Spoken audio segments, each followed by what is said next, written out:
Hey guys, welcome back to our channel. இன்றைக்கி நம்ம என்ன பார்க்க போகிறோம்னு பார்த்தீங்கன்னா, ஒரு ஃபோல்டரை எப்படி இன்விசிபிளாக மறை வைக்க போகிறோம் தான் பார்க்க போகிறோம். ஸோ என்னென்னு பார்த்துடலாம், வாங்க வீடியோக்குள்ளே போகலாம். ஸோ காய்ஸ், இப்போ நம்ம இந்த ஃபோல்டரை தான் மறை வைக்க போகிறோம். கீழே சர்ச் பாரில் போயிட்டு கேரக்டர் மேப்னு டைப் பண்ணுங்கள். டைப் பண்ணி அதை ஓப்பன் பண்ணிக்கோங்க. ஓப்பன் பண்ணிங்கன்னா இன்டர்ஃபேஸ் இது மாதிரி தான் இருக்கும். இந்த இடத்துல பார்த்தீங்கன்னா ஒரு பிளாங்க் ஸ்பேஸ் இருக்கும். நான் ஏர் மார்க் வச்சுருக்க இடத்துல. ஸோ அதை கிளிக் பண்ணி செலக்ட் பண்ணி காப்பி பண்ணிக்கோங்க. அந்த காப்பி பண்ணதை இப்போ நம்ம அந்த ஃபோல்டரில் தான் பேஸ்ட் பண்ண போகிறோம். அந்த ஃபோல்டரோட ரைட் கிளிக் பண்ணி ரீநேம்னு கொடுங்க. ரீநேம் கொடுத்து அந்த ரைட் கிளிக் பண்ணி பேஸ்ட்டுன்னு கொடுத்துருங்க. பேஸ்ட்டுன்னு கொடுத்தீங்கன்னா இப்போ அந்த ஃபோல்டருக்கே நேமே இருக்காது, பிளாங்க் ஸ்பேஸாக நேமாக இருக்கும்.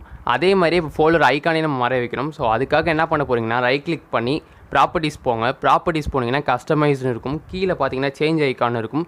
ஸோ சேஞ்ச் ஐக்கான் கொடுத்துட்டு இப்படி நகர்த்திட்டே வந்தீங்கன்னா ஒரு லாக் பட்டன் பக்கத்தில் ஒரு பிளாங்க் ஸ்பேஸ் இருக்கும். அதை கிளிக் பண்ணி ஓகே பண்ணி அப்ளை பண்ணி ஓகே பண்ணிக்கோங்க. ஓகே கொடுத்துட்டு செக் பண்ணி பார்த்தீங்கன்னா உங்கள் ஃபோல்டர் மறைஞ்சிருக்கும். இது இந்த பேக்ரவுண்ட் மட்டும் தான் கேட்டிங்கன்னா எந்த பேக்ரவுண்ட் வச்சாலுமே அதுக்கு ஏற்ற மாதிரி அடாப்ட் ஆகிக்கும். நான் ஃபோல்டர் ஓப்பன் பண்ணி காட்டுறேன், பார்த்துக்கோங்க. ஸோ இப்போ என்னடா பண்ணுறது, திரும்ப வர வைக்க என்ன பண்ணுறதுன்னு கேட்டிங்கன்னா, அதே மாதிரி ரைட் கிளிக் பண்ணி ப்ராப்பர்ட்டிஸ் போங்க. ப்ராப்பர்ட்டிஸ் போய்ட்டு கஸ்டமைஸில் போய்ட்டு சேஞ்ச் ஐக்கன் போய்ட்டு ஒரு ஃபோல்டர் ஐக்கன் கிளிக் பண்ணி அப்ளை கொடுத்து ஓகே கொடுத்திங்கன்னா உங்கள் ஃபோல்டர் திரும்ப வந்துடும். ரீநேம் பண்ணிக்கோங்க. ஸோ இந்த வீடியோ அவ்வளோதான். பிடிச்சிருந்தா லைக் பண்ணுங்கள், ஷேர் பண்ணுங்கள், மறக்காமல் சப்ஸ்கிரைப் பண்ணிக்கோங்க.